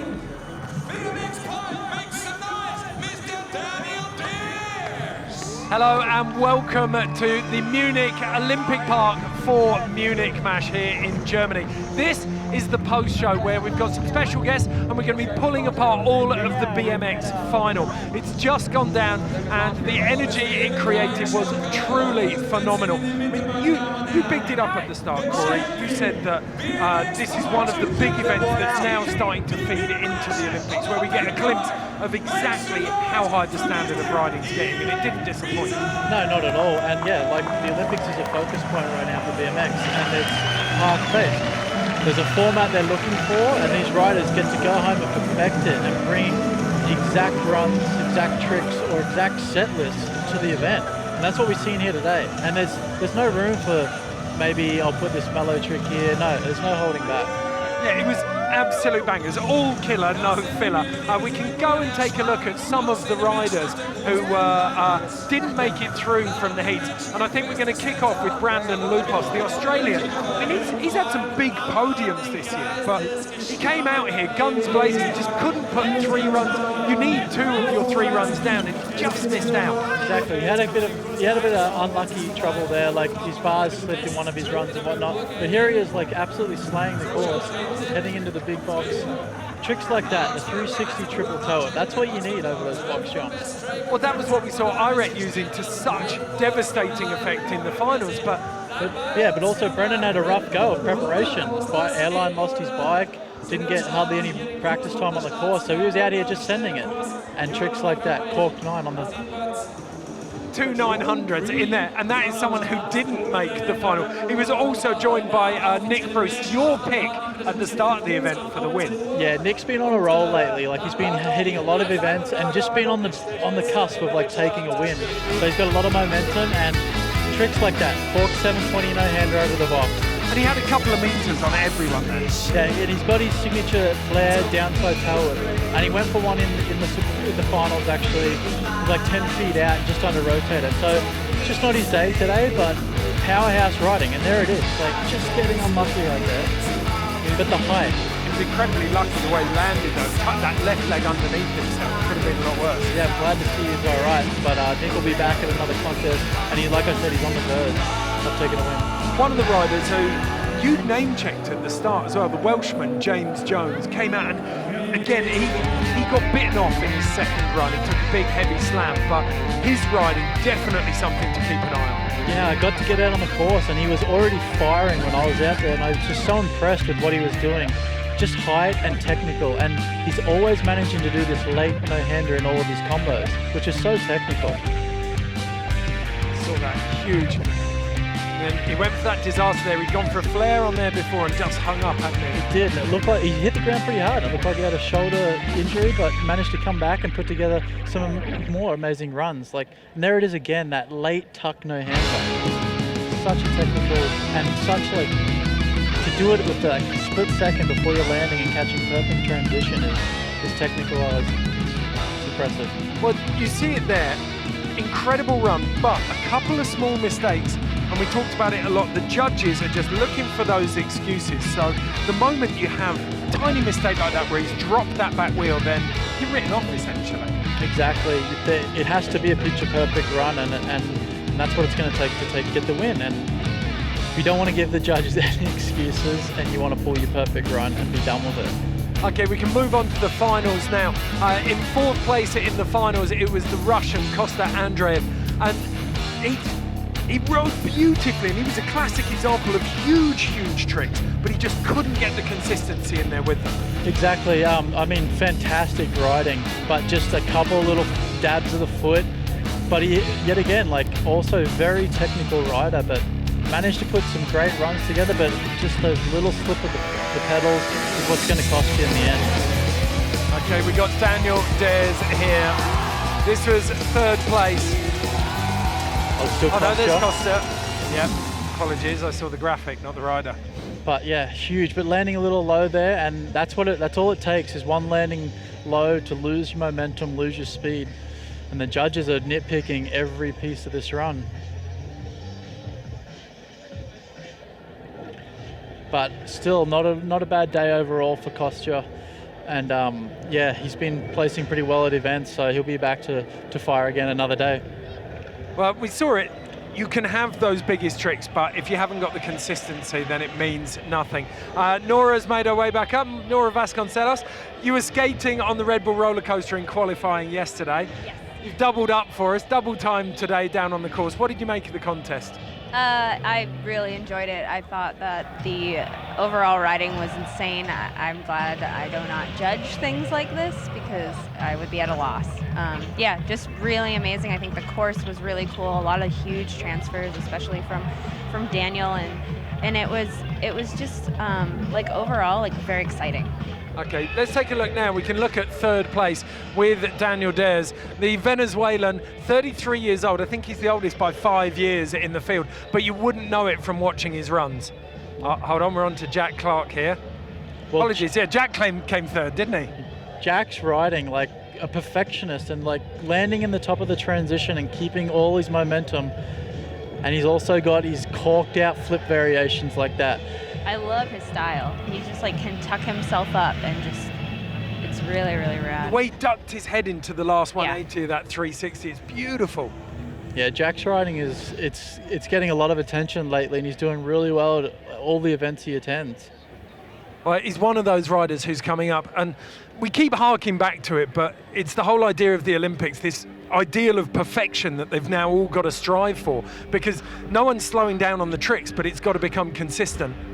That's right, and there's talent in every country, and there's only a few spots up for grabs, so every one of them wants to showcase their best to get that spot. Okay, we've got 3 different worlds here essentially. Nora skateboarding, Corey BMX, I come from snow sports. I've already seen what the Olympics has done to snow sports, and there's as great a showcase as it is, it standardizes the sports. There's definitely a loss of creativity in those realms. Do you see that happening in BMX?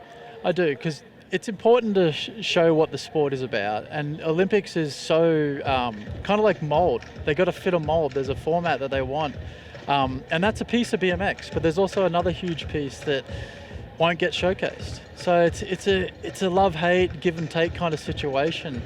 I think it'll do good for the sport overall because it'll put it in the public's general, like up there with mainstream sports. But it's not all of BMX. So. What about skateboarding, Nora? Yeah, I completely agree with Corey. I think it's one side of it. It showcases one side of it in a very specific way, but I think that skateboarding is so much bigger than just the contests and just specifically Olympic-style contests, which, you know, now we're seeing things like the roller coaster, which is very different than anything that's ever been seen. And that's kind of what I enjoy because it's a little bit more organic, a little more unique, kind of caters to street, kind of caters to park. So I like that direction.